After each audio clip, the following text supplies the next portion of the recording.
you don't pull your plants out of the soil. Chop the top, let them drop.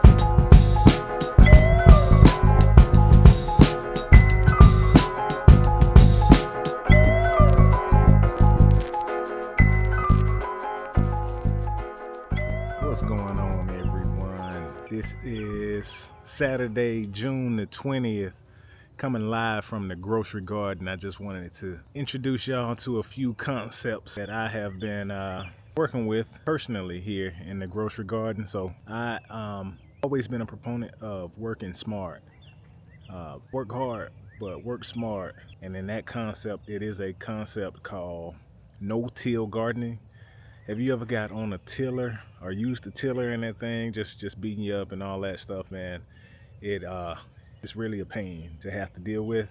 So in my first couple years of gardening, I was all about tilling, and that was all that I knew at that point in time. But then I just happened to run across a technique called no-till gardening. I'm like, what's that all about? So essentially, with the no-till situation, all you have to do is, and I say all you have to do, it's actually a lot that goes into it, but don't till. So I mean, it's what it sounds like. Really? But you don't pull up your plants when you get done with them, or when your plants are spent, when it's the end of your season. You just cut the top off of it. It's a concept called chop and drop. You leave your roots intact in the system. The premise behind it is to disturb the soil the least amount possible. You always want to keep your soil covered. So if I just kind of once over so y'all can kind of see how my garden beds look here. So for instance, this bed is one that I had garlic and onions in. And that's one of the onion remnants that I left right there. And but you keep your garden bed covered. When I pull those, the most disturbance that this bed has had in the last few years is when I pull those onions out of the bed. Now I'm gonna let this bed mostly rest. I may put something in here, I may put some cucumbers in here, but I'm letting it rest. But essentially, what I'm doing is I've got it covered with a thick layer of mulch. So I was off my game for a few weeks, and I let some weeds take over. And instead of pulling those weeds out and destroying the soil microbiome, I'm smothering those weeds. So if you look here, I believe it's a jalapeno, but I forget what pepper it is. But you look around here, that's the weeds that I covered up. I've got one okra plant right there in the corner. I've got marigold here, and I've got one pepper that in that tray that I might as well go ahead and plant on out before it gets too dry in that little cell that it's in when I sprouted them. But I keep this bed covered. I've got a combination of cardboard and wheat straw in here, because if you got the sun beating down on your soil, that's cooking your soil. Now look at Big Greedy over here. Am I gonna be digging up my garden beds? The other thing that I wanted to talk to you about is trellising. When you've got a limited amount of space, you need to learn how to grow vertically, growing up in the air. So what I use, I've got a trellis system here, and this is just an archway trellis. You don't need anything this fancy. And I wouldn't even say this is fancy. This is a plasticky thing that I found for the cheap on Amazon, but I thought it was cool, so I'd be able to harvest my veggies over this trellis. So when I get my cucumbers growing, like this one here, I don't have to bend down. I'm not a spring chicken, so to speak, anymore, so you like to be able to just reach over and grab, like right here, this cucumber. And then I got these overhead. So when my tomatoes and my cucumbers start to grow, then they will be easily accessible. But one thing that I just wanted to show you, if you look here, this whole entire trellis is probably 5-6 feet wide, and it's in my raised bed here. This is one cucumber plant. So this particular plant, my no-till system, the combination of my no-till system and the fact that it's on this trellis, I'm able to get loads and loads of cucumbers off of it. And you're able to let it spread out, get as much sunshine as it can get on this trellis, and it's not taking up much bed space. So you're able to maximize your harvest that way. I've got a tomato plant that's right next to it. The other thing that I do, just kind of as a notion, when you're growing your gardens, don't have everything in the same spot. That's called a monoculture system. So the issue with the monoculture system is that if you happen to have a pest, you're just laying out a buffet, all you can eat, and they're all in the same place. Insects are attracted to scents of certain plants, and so if you have it intermingled, interplanting is what it's called. Interplanting is planting several different varieties, several different types of vegetables and plants in the same area. That way it confuses the pests. So if you do have an infestation of squash bugs, for instance, they like cucurbits, such as your squash, your cucumbers, your melons. If you have just a patch full, or your garden bed just full of one thing, then that just gives them a buffet. But if I've got, say for instance, I've got my cucumbers next to a tomato, which is a nightshade, and then next to that I got another nightshade. So if something likes cucurbits, it has to travel all around, and it's not going to be as susceptible. And if you got it in multiple areas, if you've got a diverse array of different plants and vegetables growing, then you can sacrifice one plant, and then you got another bed that's got that in there, could survive in the other areas. So you want to diversify bed area in order to make it more like nature intended, because you see just only one thing naturally. You don't. In nature, it's going to be a diverse array of different vegetation in a given area. So that's just one way of getting back to gardening easy. So you have to use less pesticides. That, in combination with no-till gardening, is crucial. The other thing is mulch. Mulch is the cheat code. Mulch is the cheat code, y'all. If you mulch your beds, you won't have to water as much. You won't have to fertilize as much. That mulch breaks down and becomes food for your plants, and it helps keep your plants cool in the summertime when that Georgia heat, or wherever you may be, that heat beats down on them. But mulch is the cheat code, y'all. Interplanting is also a cheat code. A bug, a pest, not giving them a buffet. So when you mulch those plants down and interplant, then that's usually the best way to go.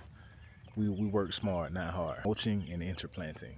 Oh yeah, I'd like to introduce y'all to a new variety of something that I've personally never grown before. But y'all know me, I'll try anything and see if I can make it grow. Can you see that? This is called a tromboncini. A tromboncini squash. So look at my arm. This tromboncini squash. Looks kind of like a trombone, and these things get large. They get 3, 4, 5 feet long, and they store really well. I happened to see it, and I was like, see if I can grow it, see what it tastes like.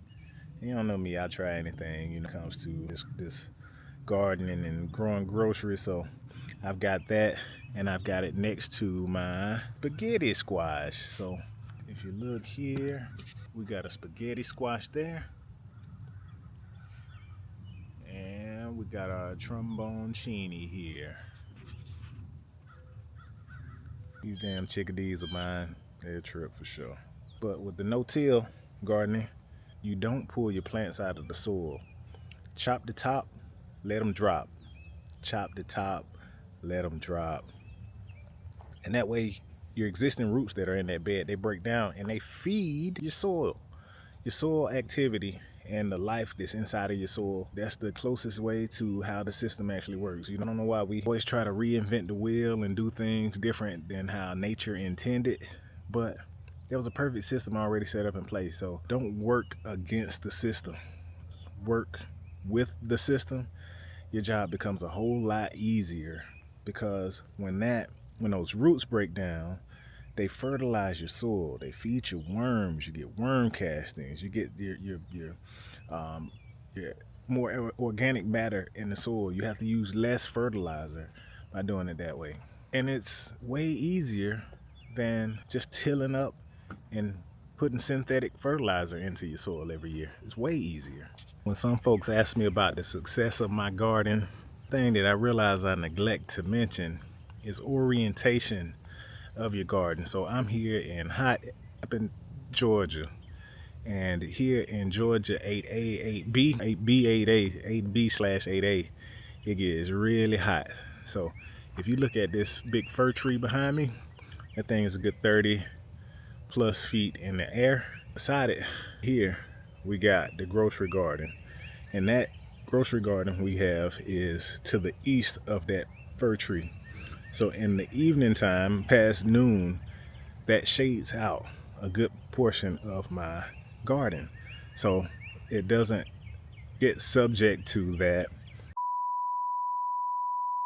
Georgia heat on a daily basis. So right in the heat of the day, chickens tearing up my garden bed. Wish 3 o'clock, it's getting some shade over there, so it's not cooking my plants.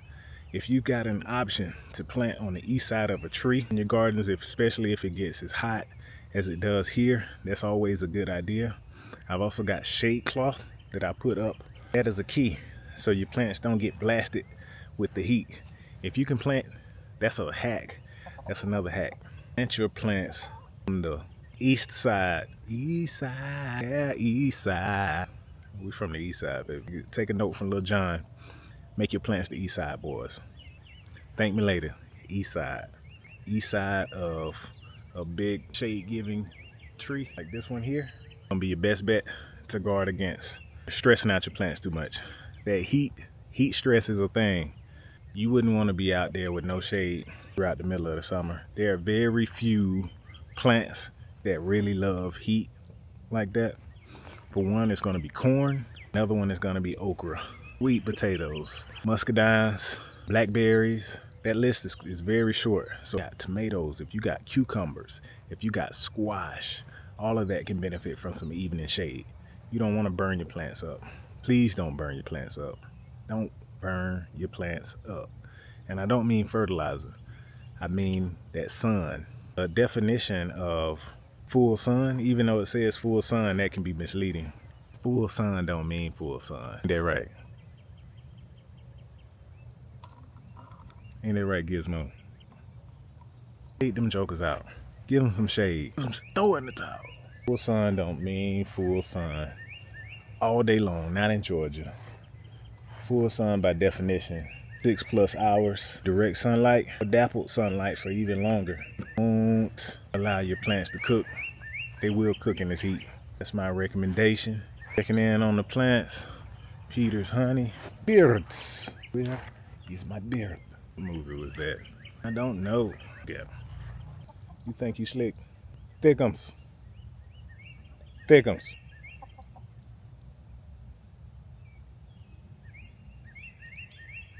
Ah. Chickens tearing up my garden bed. These chickadees of mine.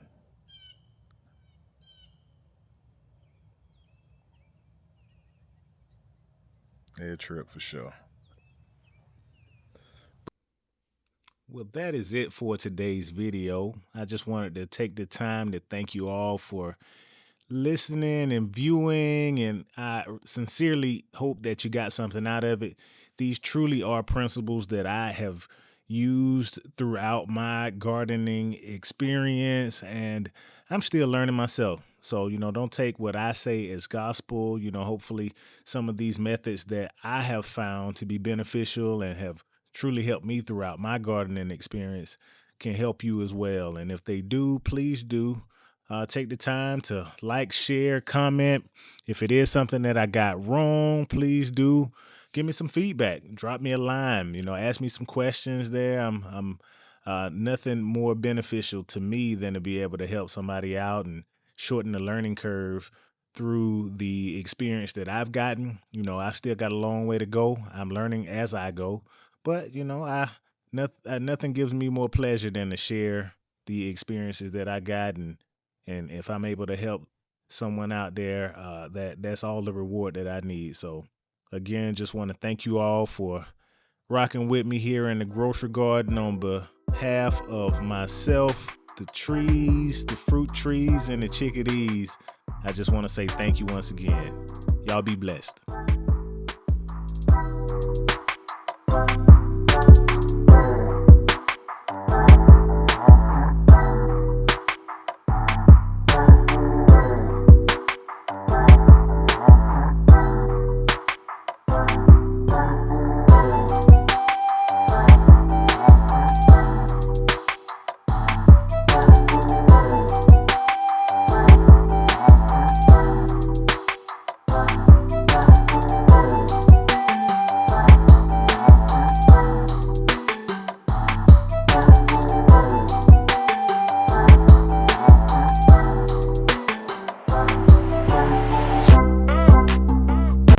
Chickens tearing up my garden bed.